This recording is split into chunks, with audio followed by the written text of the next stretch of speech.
how would you describe me? And he thinks about it long and hard, looks me up and down. I think he's going to say something like, oh, you're creative or you're a good person. He goes, well, I would describe you as blonde and full-bodied. Like, Dad, that's not how you describe a daughter. That's how you describe a beer. And he goes, hush, Brooke. At least I'm describing a high-quality beer. Like, all right, yeah, dirty, blonde, and full-bodied.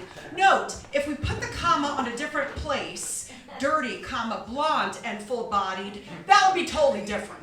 You know what I'm saying? Do y'all like my cheetah shirt? Yeah! I got a, you know, I feel like I'm a little kid going to the zoo. Kind of like, hey, Mr. Cheetah, my name is Alex. I'm wearing you on my shirt. I'm going to pet you now. And the cheetah's like, oh, come here, Alex. Come here. Now I eat you. Why are they allowing a petting zoo full of cheetahs? And why did you eat Alex? Why am I talking to my shirt? I'm an only child.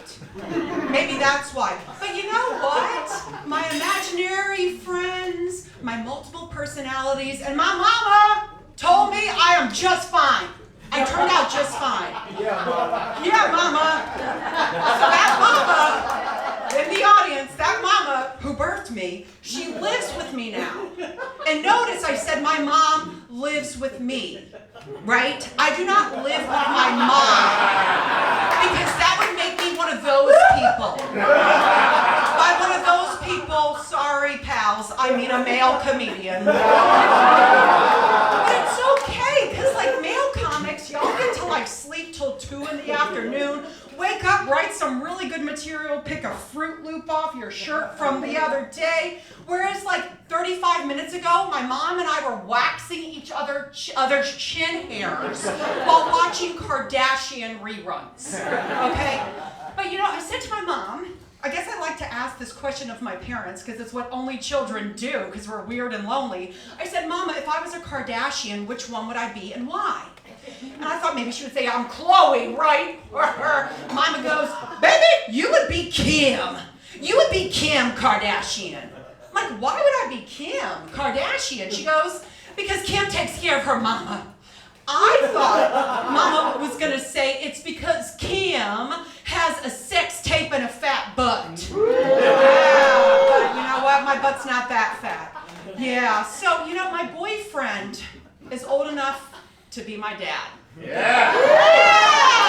So, you know, people are like, how did that happen? What was the pickup line? And I said, all he had to say to me was, would you like a Werther's Original? Little girl. I said, let's get in the back of that white van. We're going right now. His name is Harry. I could never, though, date a guy named Bob. Because Bob is my dad's name. And that is weird. And Bob is also not the name of a hot man. We have like Andre, Sebastian, Bob. Except for the one and only late great Bob Saget. Yeah, y'all feel me? That guy's fine. I'm not kidding. I had like the biggest crush on him. Hear me out. Danny Tanner? Right? Like people are like, what, you have a crush on Danny Tanner? Like why not like Uncle Jesse Katsopoulos? I'm like, no, Danny Tanner, okay? He is a neat freak or girl dad and the only one of those grown men in a total of 8 seasons to hold a stable job. You marry Bob Saget, you have an affair with Uncle Jesse. And Joey, like the family friend, you lock him in a basement, put duct tape on his mouth, give him his chipmunk puppet named Mr. Chipmunk, right? Just ask Alanis Morissette. Say it with me because she ought to know. Yeah, Blockbuster liked that joke. Blockbuster, love that joke. I love stuff from the 90s. I do. My car is a 1999 Infiniti G20T. In 2025, that sounds kind of like whack whack, but in 99, I still feel like I'm in 99. I'm like a high roller, right? But to kind of like spruce my car up, Trixie, that's my car's name. I said, Trix, how would you like it if I got those like faux eyelashes for your lights? You know, that look like the pigeon sticks. She's like, don't get me eyelashes. I don't need eyelashes. I'm a redhead.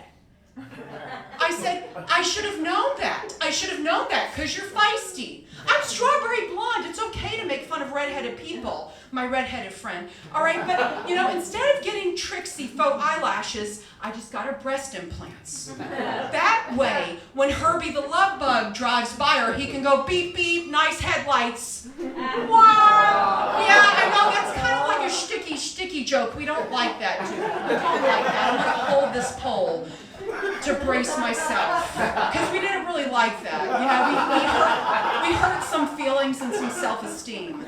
I don't roll like that. I used to babysit children. All right, and I got kind of sick of it because, like, we would whip out the vintage, you know, Candyland game that I love to play. I like to legit play it. I'm competitive at games. But like this little 3-year-old, she never played it right. You know, she would like to discuss the board. She would be like, Brooke, what's Grandma Nut here for? And I'd be like, well, she's here to give peanut brittle to all the boys and girls. And then she would point to Jolly, the gumdrop guy, and be like, Brooke, what's he here for? And I'd be like, he's here so we can bounce to Lord Licorice. And then she'd point to Lord Licorice, the villain of the group. And she'd be like, Brooke, what's Lord Licorice here for? And I'd be like, he's here to teach you how to finally pronounce your mother